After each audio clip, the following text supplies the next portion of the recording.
नमस्कार दोस्तों, रुद्र चंडी के पुत्र यूट्यूब चैनल पर आपका स्वागत है। 10 महाविद्याओं की श्रृंखला में आज मैं दूसरी महाविद्या माँ तारा के बारे में बताने का प्रयास करूंगा। प्लीज़ पूरा वीडियो सुनिएगा क्योंकि आपको बहुत कुछ जानने को मिलेगा।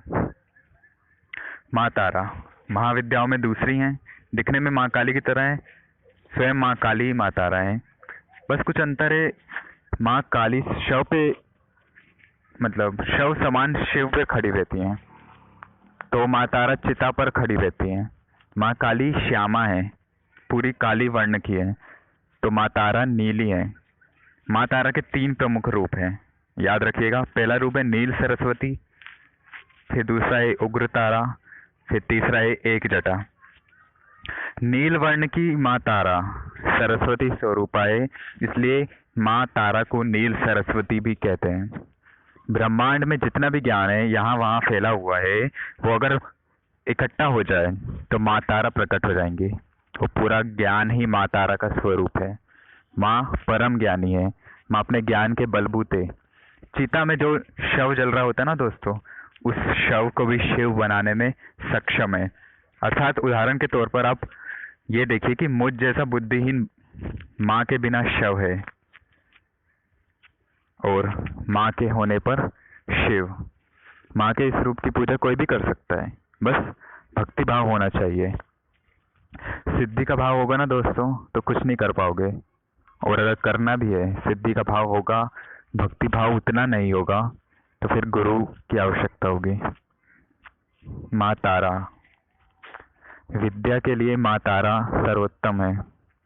उनका दूसरा रूप नील सरस्वती बता चुका हूँ, अब दूसरा रूप है उग्र तारा। माँ तारा का भयंकर और खौफनाक रूप है। माँ नरमुंड और हड्डियों की माला पहनती है। माँ सांपों को आभूषण की तरह लपेट के रखती है अपने शरीर से। माँ नग्न अवस्था में भी रहती है, तो कभी लज्जा निवारण के लिए शेर की खाल भी पहन लेती है, जिसे बाघंबर कहते हैं, और इसको पहनने की वजह से इन्हें लंबोदरी भी कहा जाता है। और माँ जलती हुई चिता के ऊपर खड़ी रहती है। 3 नेत्रों वाली है माँ तारा, अत्यंत भयानक प्रतीत होती हैं, लेकिन भक्तों को माँ का ये रूप बहुत मनमोहक लगता है। उन्हें अपनी माँ से डरना नहीं चाहिए।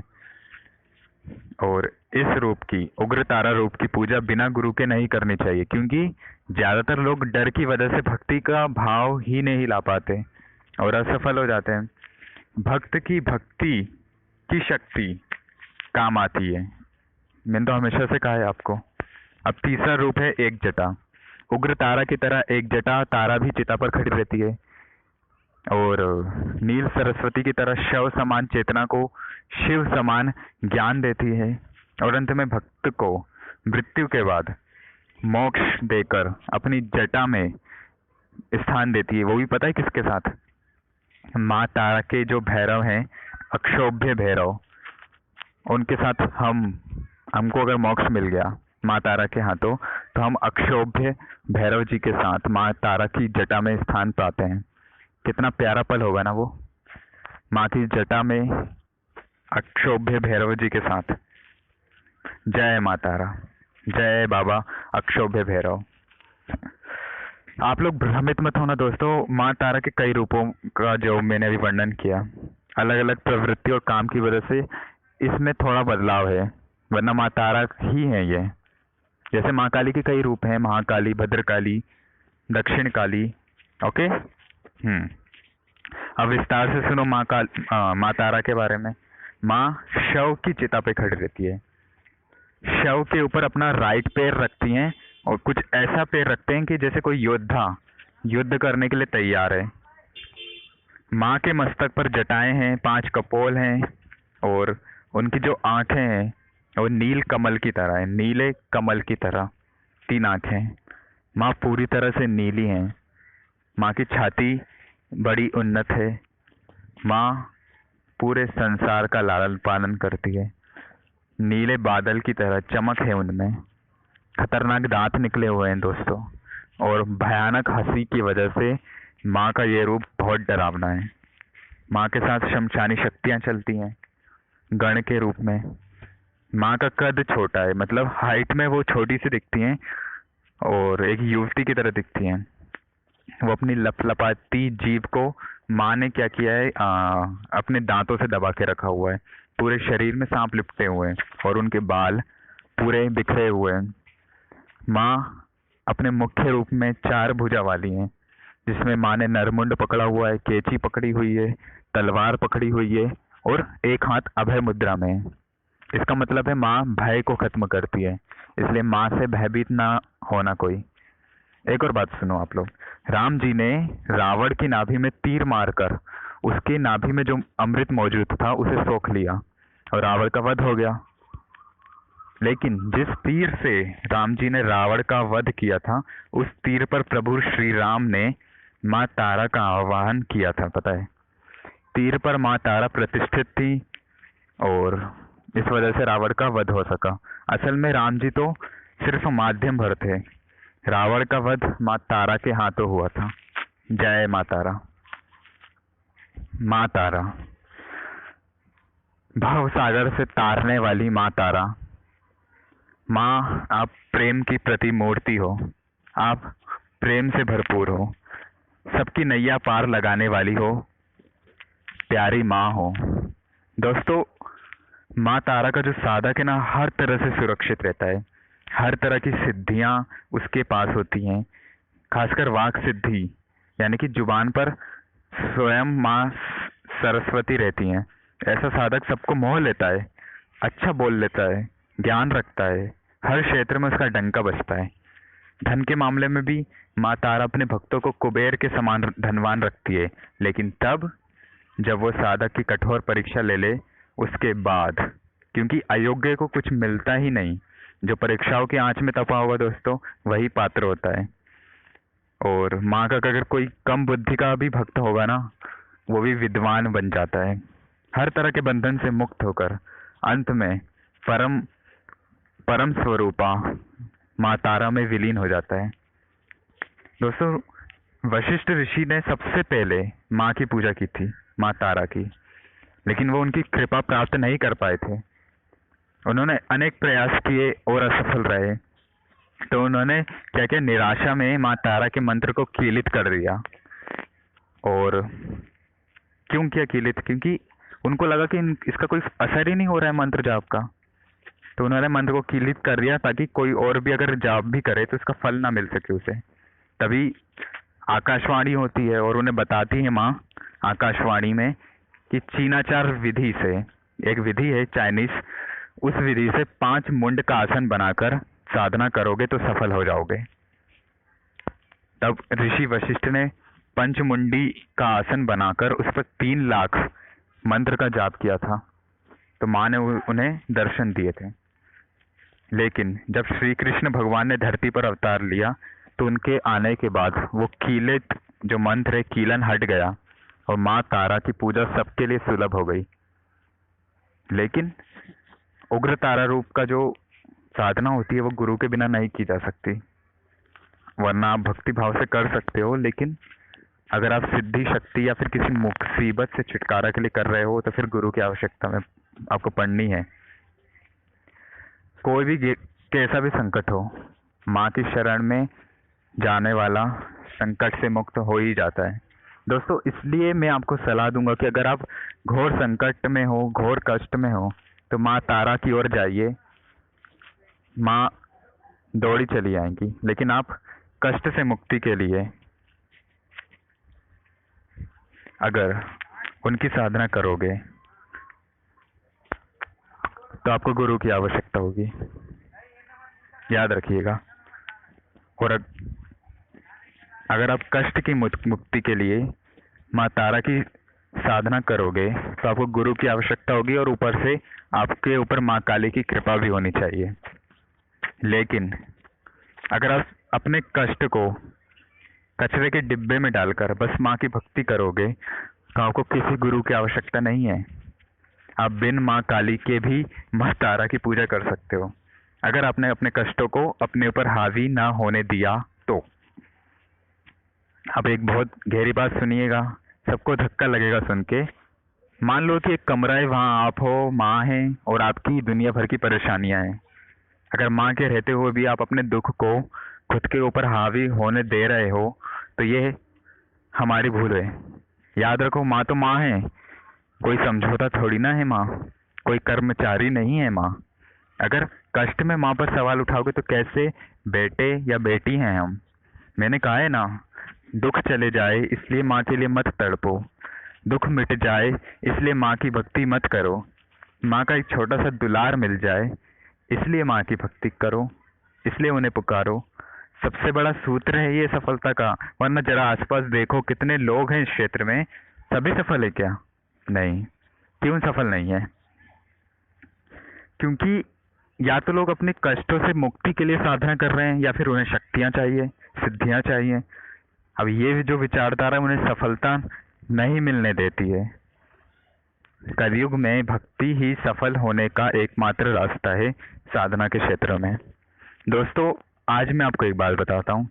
आप सब जानते हैं कि मैं माँ काली का एक छोटा सा भक्त हूँ, लेकिन आपको बता दूं कि उनकी भक्ति से पहले मैं माँ तारा के प्रति आकर्षित था। मुझे माँ काली में शुरू में उतना आकर्षण नहीं था जितना माँ तारा के लिए था, जबकि दोनों एक ही हैं। लेकिन जब मुझे सही मार्ग मिला तो मैंने स्वयं को माँ काली की तरफ मोड़ लिया। ये होता है। खैर दोस्तों, सच ये है कि अगर आप माँ तारा के लिए भक्ति और प्यार है आपके मन में, तो आप डायरेक्ट उनकी पूजा कर सकते हो। वरना अगर आप कृपा पाने के लिए उनकी पूजा कर रहे हो या आपको शक्तियां चाहिए, तो पहले माँ काली को पूजना पड़ेगा, फिर माँ तारा को, क्योंकि प्रथम महाविद्या माँ काली ही है। मैंने हमेशा से कहा है कि भक्ति से बड़ी कोई शक्ति नहीं। मूर्ख है वे जो ये सोचते हैं कि माँ को सिद्ध कर लेंगे। अरे माँ को कोई सिद्ध नहीं कर सकता। माँ सिर्फ प्यार के बंधन में रहती हैं और उन्हें इसी प्यार के बंधन में रहना पसंद है। माँ काली और माँ तारा महाप्रचंड है, महाभयंकर है, महाशक्तिशाली है। बस अगर ये सोच सोच कर अगर आप पूजा करोगे तो सिर्फ और सिर्फ डरोगे। अगर माँ जानकर पूजा करोगे, सिद्धि का विचार त्याग दोगे, तो सिर्फ माँ माँ की पुकार लगाओगे, तो माँ डराएंगी नहीं बल्कि आपके पास होंगी। बस इतना तब कर लेना कि उन्हें महसूस कर लेना। महान से महान तांत्रिक भी माँ को सिद्ध नहीं कर पाए, और रामकृष्ण परमहंस जी ने माँ काली को और बामा खेपा बाबा ने माँ तारा को अपने प्रेम से सिद्ध कर लिया। अब ये बाबा खेपा बाबा कौन है, ये बाद में बताऊंगा। अब आप समझ गए होंगे कि भक्ति की शक्ति सबसे बड़ी है।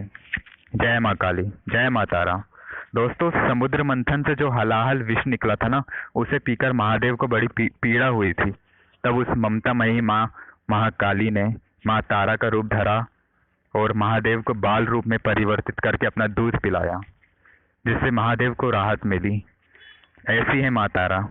बोलो तारा मैया की जय।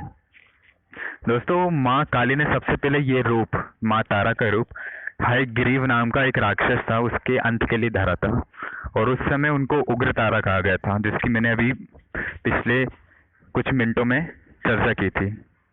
माँ तारा एक प्रकाश के बिंदु की तरह आकाश के तारे के समान है, इसलिए इन्हें माँ तारा कहते हैं। माँ अपने भक्तों को हर तरह से मोक्ष प्रदान करती है और उनके घोर से घोर संकट को दूर करती है। माँ हमें मुक्त करती है, चाहे मुक्ति इस जीवन मरण के चक्र से हो या फिर किसी संकट से मुक्ति हो। ये करना माँ बखूबी जानती हैं। जैसे माँ ने महादेव को घोर शारीरिक पीड़ा से मुक्त किया, अमृत से भी बहुमूल्य अपना दूध पिलाकर। महादेव का नीला कंठ हो गया, मतलब उनका गला नीला पड़ गया, इसलिए वो नीलकंठ कहलाए। महादेव का वो रूप माँ तारा के साथ तारकेश्वर कहलाया, और बाल रूप अक्षोभ्य भैरव कहलाया, जिसकी मैंने चर्चा की थी हाल में। दोस्तों, जैसे माँ ने महादेव के कष्ट का निवारण किया, वैसे ही माँ अपने भक्तों, अपने बच्चों के कष्टों को हरती हैं। माँ के कई रूप हैं दोस्तों, जिसमें तारा, उग्र तारा, महाउग्र तारा, नीला, नील सरस्वती, कामेश्वरी भद्रकाली, भद्रकाली नहीं कामेश्वरी भद्रकाली, ये भी माँ तारा का एक रूप है। संसार के जो भय का नाश कर दे वो है माँ तारा। माँ तारा हर तरह के भय का नाश करती हैं, चाहे किसी जानवर का भय हो, गरीबी का दुख का भय हो, या फिर कोई अनजान सा भय हो, या मौत का भय हो। हर तरह के भय को माँ दूर करती है और अपने बच्चे को स्वतंत्र और अभय बनाती है। दोस्तों, पश्चिम बंगाल में वीरभूमि नाम का एक जिला है। वहाँ पे माँ तारा का तीर्थ स्थल है जिसे तारापीठ कहते हैं। मुझे जितना पता है वो बताता हूँ। वहाँ पे माँ सती का मतलब जो अंग गिरे थे उनमें से माँ सती की तीसरी आंख का तारा गिरा था। माँ की थर्ड आई का तारा गिरा था, इसलिए वहाँ पे जो शक्ति स्थापित थी वो माँ तारा कहलाई। और जो वो शक्ति थी वो विनाश और क्रोध का प्रतीक है। और साधना के लिए तारापीठ बहुत अच्छी जगह है। प्राचीन काल में ऋषि वशिष्ठ, जिनका मैंने अभी जिक्र किया था कि सबसे पहले उन्होंने ही पूजा की थी, उन्होंने यहाँ पे माँ की पूजा करी थी और अनेक सिद्धियां प्राप्त की थी जब उन्होंने सही तरीका अपनाया। कहा जाता है कि वहाँ पर उन्होंने एक मंदिर भी बनवाया था जो कि अब धरती में समा गया है। और ऐसा भी कहते हैं कि ऋषि वशिष्ठ ही पहले थे जिन्होंने हिंदुओं में माँ तारा की पूजा के महत्व का प्रचार प्रसार किया था। ब्रह्मा जी ने अपने मतलब वो ब्रह्मा जी के पुत्र थे और ब्रह्मा जी ने ही उन्हें कहा था कि आप माँ तारा की साधना करो सिद्धियों के लिए। और ब्रह्मा जी ने ही उन्हें माँ तारा का मंत्र दिया था और दीक्षा दी थी और सिद्ध करने को कहा था। दोस्तों, अभी जो तारापीठ है ना, उसे जयव्रत नाम के एक व्यापारी ने बनवाया था। वो एक बार क्या हुआ था, एक गांव उसी तारापीठ के पास आया था। जब वो तारापीठ था नहीं तो पास आया हुआ था, तो वहाँ पे वो रुका था एक गांव में। तो वहाँ पे रात को सपने में माँ आती हैं और कहती हैं कि पास के गांव के पास एक शमशान है, वहाँ पर एक शिला है, एक चट्टान, तुम उसको काट के एक मूर्ति का रूप बनाओ और स्थापना करवाओ। तो व्यापारी ने खुदाई करवाई थी, मतलब एक धरती में शिला थी वो, और शिला को निकालकर एक मूर्ति का रूप दिया और एक भव्य मंदिर बनवा दिया। और माँ तारा का जो वो मंदिर है वो तारापीठ कहलाया। तारापीठ के पास एक महाशमशान घाट भी है दोस्तों। इसके बारे में एक बहुत रोचक बात है, वो ये है कि क्या बात थी, हाँ, वहाँ पर जो चिता की जो आग है वो कभी बुझती नहीं है। जी हाँ। और यहाँ पे प्राचीन काल से तांत्रिक साधनाएं होती आ रही हैं। तांत्रिकों का मानना है कि माँ को शमशान बहुत पसंद है।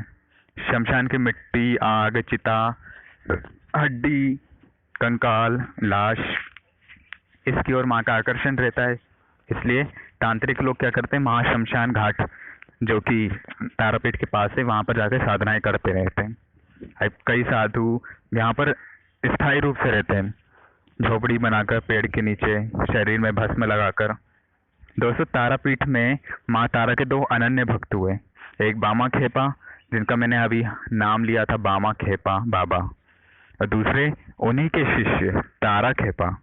दोनों कपालिक साधक थे और उनकी तंत्र साधना की वजह से और उनकी भक्ति की वजह से तारापीठ पूरे संसार में प्रसिद्ध हो गया। जैसे रामकृष्ण परमहंस जी माँ काली के अनन्य भक्त थे, वैसे ही बामा खेपा बाबा माँ तारा के अनन्य भक्त थे। बाबा तो माँ तारा को अपने हाथ से खाना खिलाते थे। बामदेव उनका नाम था, बामदेव, और खेपा का मतलब होता है जो पागल सा हो गया है उस स्थानीय भाषा में। तो बामा खेपा बाबा इतने मगन रहते थे कि वो अपनी सुध-बुध खो बैठते थे और बिल्कुल पागलों की तरह व्यवहार करते थे, इसलिए उन्हें बामा खेपा बाबा कहते थे। तो बामा खेपा की जो कहानी है वो मैं आपको फिर कभी सुनाऊंगा। और आज के लिए इतना ही। जय माँ काली, जय माँ तारा। धन्यवाद दोस्तों, जय हो। और अपना ख्याल रखें। सभी को नवरात्रि की बधाई। आज से गुप्त नवरात्रि शुरू हो चुकी है, तो सभी आप लोग मेहनत करें और मैं भी थोड़ा बिजी रहूँगा, तो सभी लोग ध्यान दें अपने आप पर। जय माँ काली, कल्याण करें।